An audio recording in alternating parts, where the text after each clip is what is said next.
what we'd like to show you of Leicester to really kick-start off the flying this afternoon is exactly the way that a little bird like this would be naturally hunting if he was a wild bird.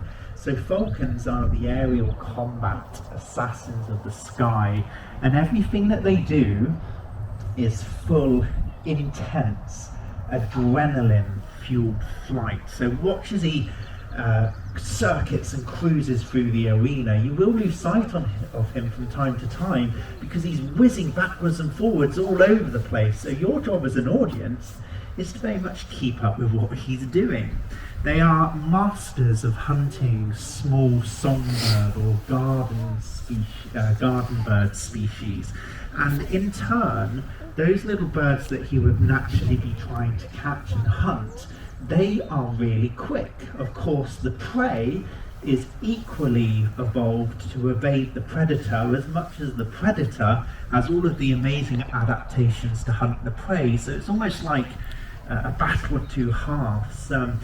They are very, very nimble and very, very fast, very good at ducking and diving low to the ground, weaving around, hedgerows, all of that sort of stuff. Look at him up there.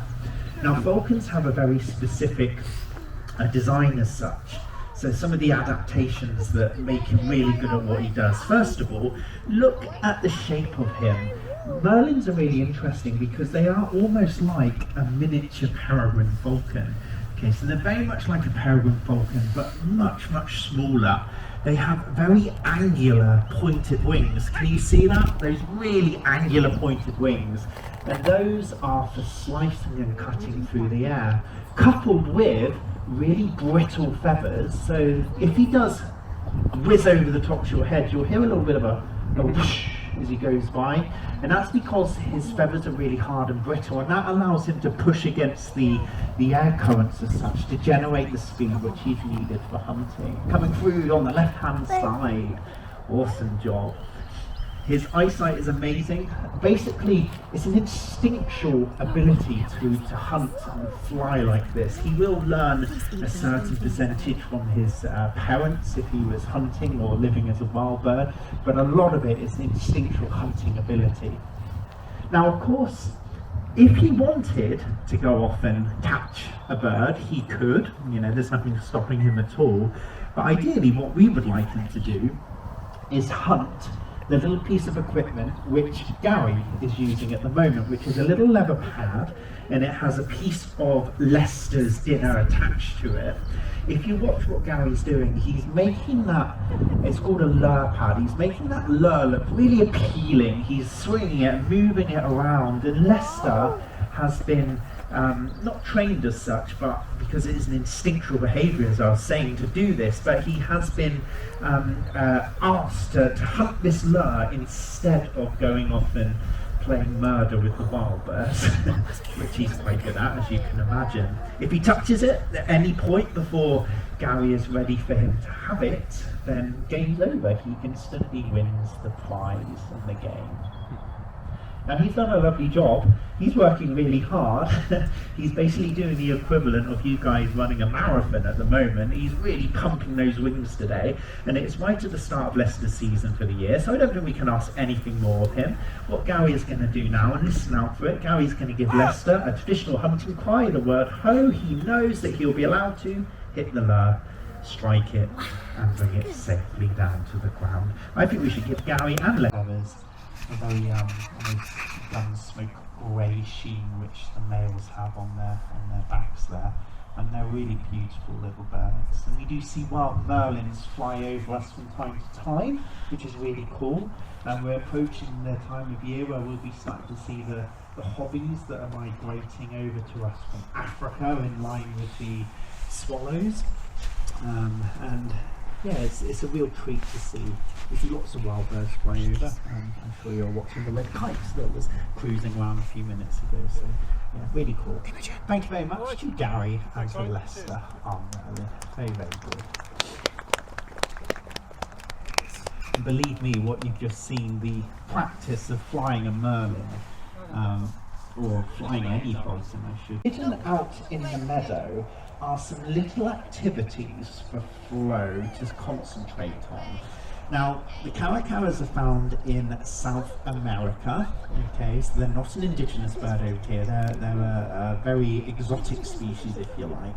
And one thing which is really well known for the caracaras is their real cognitive behaviours. They are thinkers, they are real problem solvers. So straight away, Flo knows that she just needs to get on with the job in hand. She's got lots of little tasks. Look at this. She picks up these little bits of hose, and actually they're sticks, and she has to deliver them to her nest site. Look at that. Now, all of our birds are obviously very clever and very intelligent, but some of them show problem solving more so than others. So what I was saying about the falcon has much more of a hunting drive, and they're more sort of, they do one thing, they hunt and that's it. Whereas a bird like this, as a real problem solver, has to sort of think about things a bit more, partly because in the wild they're actually fantastic scavengers as well, and scavengers always have to adapt and change their lifestyle as such. To find their food, but they can hunt if needs be. And actually it'd be really common to see a caracara like this following around a vulture.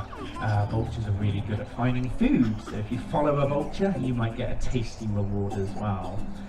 Katie, you tell me, you're guiding me on this, because I have no idea what's happening, if I'm honest. Flo's doing her job and she's doing it fantastically well. You can see that real, look at her, you can see that Katie and Flo have the most remarkable bond and relationship together.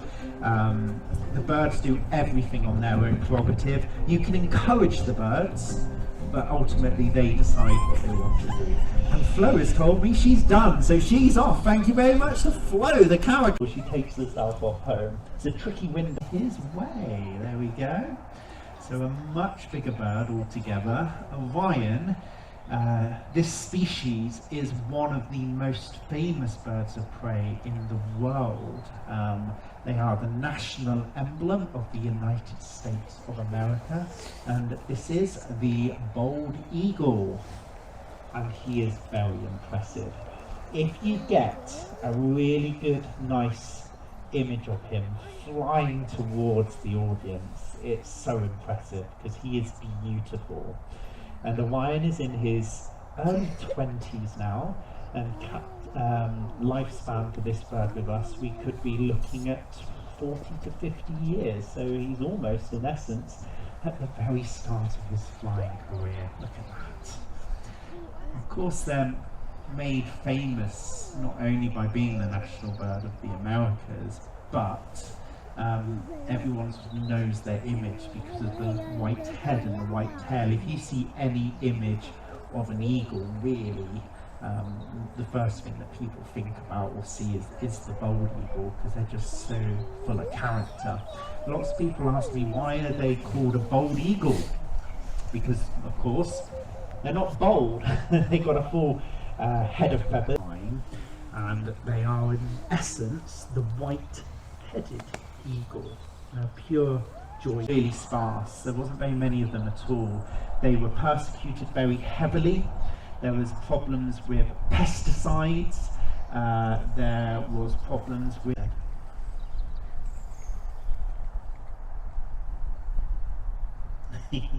very cool. Perfectly handled. Perfectly controlled. Let's give him a round of applause. That was Orion, everyone. Our beautiful. She's looking, look at her. She's like, where is he? I can hear him, but I can't see him. I'm watching you.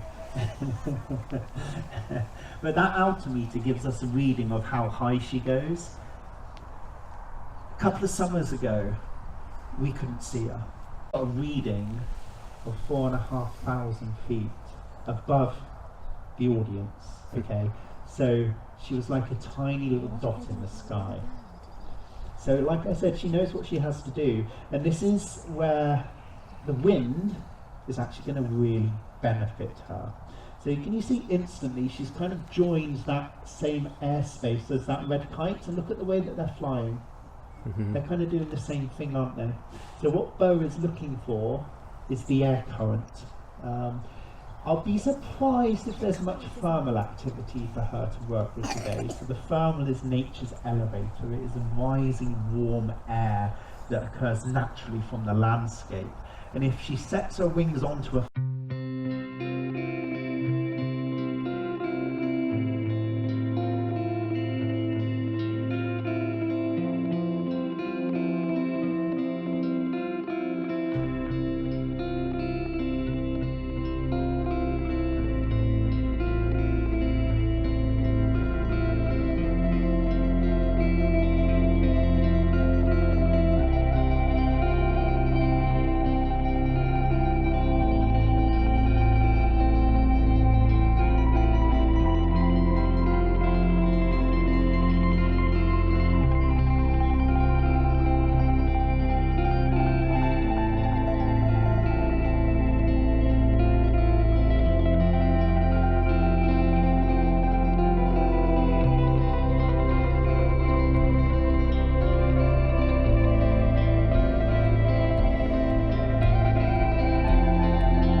to show you that it's when you have the scavengers, like all of these birds that we've got whizzing around your heads at the moment, when you have the scavenging birds, the real clever birds take to the air, there'll be a whole community as such, a whole group that will join in order to take advantage of the food source available to them. Which is really cool, and they'll sort of disappear off home on their own accord. Then of course we were joined by our fantastic team of hooded vultures, and we've got some flying low over the tops of your heads, aren't they cool? Their names are, we have out today, Fagin, the Sundance Kid, Bonbon, and Mighty Mite, the naughtiest bird on our flying team. He is an absolute little menace when he wants to be. His favourite activity is patrolling the audience for ice cream. Hence, in the summer holidays, he has a 6-week break because it's absolute carnage. Hopefully none of you guys are eating ice cream today, so he's allowed out and about. But the hooded vulture, really important birds to show you up close like this. They are a critically endangered species of vulture in the wild, and critically endangered means that your population level is in dire decline. So there's 2 steps after critically endangered on the IUCN list, and that is extinct in the wild and then extinct, gone. So it's really important that we have captive stock of these birds, because in the future, you know, if they do become extinct, the stock in captivity is where you will have the breeding programs and the repopulation of the wild birds once you've eradicated the problems that they're facing. So we actually work with zoological collections all across the world to try and create viable breeding pairs of very endangered vultures with a couple of different species we have here at the trust, and it's a very important part of our work. If you've been before, we normally have a couple of other vultures flying called Vinny and Nougat, but last year they had their first ever chick, which is just fantastic, and so they'll be back out and about somewhere soon, but they're concentrating on other matters at the moment.